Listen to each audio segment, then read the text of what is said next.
Hi guys, welcome back, and we're just going to talk a little bit about what amp to get to go alongside your beginner electric guitar or your electric guitar, okay? Because obviously if you're going to get an electric guitar, you're going to need an amp, okay? I've had a couple of students in the past who have bought the electric guitar but haven't got an amp, and that is just not going to work because you really need to develop your ears at an early stage as a beginner. So you need to hear back clearly what you're playing, especially if you've got an electric guitar and you're going to start playing some lead lines.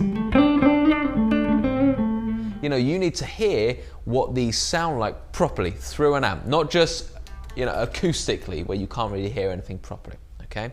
So, with regards to the amps, you know, when I was first starting, you'd get a lot of these packs, you know, where you get a guitar and an amp, and again, it's like an Argos type thing, you get a guitar and a pack.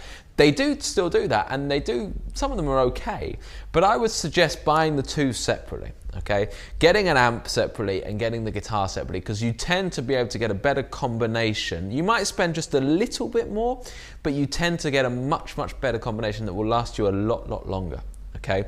So, for example, I think you're looking for a kind of digital effects based amp, okay? At this stage, you're not going to be looking for a valve amp or anything loud and expensive like that. If you don't know what a valve amp is, then head on over to Gear Corner and, you know, we talk about it in some of the podcasts. Now, at this stage, you know, you're looking to spend somewhere between 60 and 100, maybe just over 100 on an amp. You can get really good effects-based digital amps that will last you for ages and sound great. I still use something called a Fender Mustang to this day to do a lot of recording. It's an absolutely brilliant amp that emulates good Fender amps, good tones, at a volume that's manageable.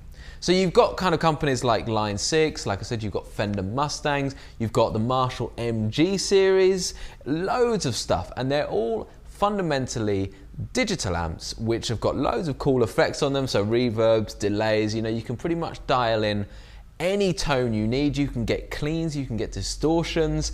Basically, again, just like with the guitar, you're allowing yourself room to develop as a musician because you're saying, okay, well now I'm tackling punk.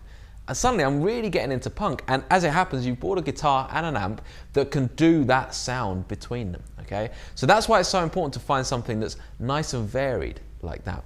So, like I said, those three makes a pretty solid Fender Mustang, Line 6 of some kind, Spider amps or something like that, Marshall MG. Again, go into your local guitar store and have a chat. Now, the last thing to mention on the amp side of things is get one with a headphone jack. So again, the really cool thing about the digital amps is they've quite often got a headphone out, okay? Now, when you first start learning, you know, you don't really want your family or your neighbors or whoever to hear you bashing out awful renditions of AC/DC tunes or whatever you're going to be learning. Therefore, having the headphone out means you can plug it in, turn it up as loud as you like coming through your ears, but no one else around you can really hear what you're doing. They'll just hear the kind of acoustic version whilst you're hearing all the lovely big sounds like that. Okay, so that's really useful, and then as you get more and more confident, take the headphones out and start, you know, you can start playing at where people want to start listening. So that's obviously ideal. So altogether, all in all, if you've got a great guitar that covers, you know, that wasn't expensive, under £200, covers all the bases in terms of sounds, it stays in tune, plus you've got an amp that, you know, costs you around £80, £90, like most of those amps do new, you've got something that's going to last you for ages. You're going to be able to get any tone pretty much that you want out of it, depending on what you're studying at the time.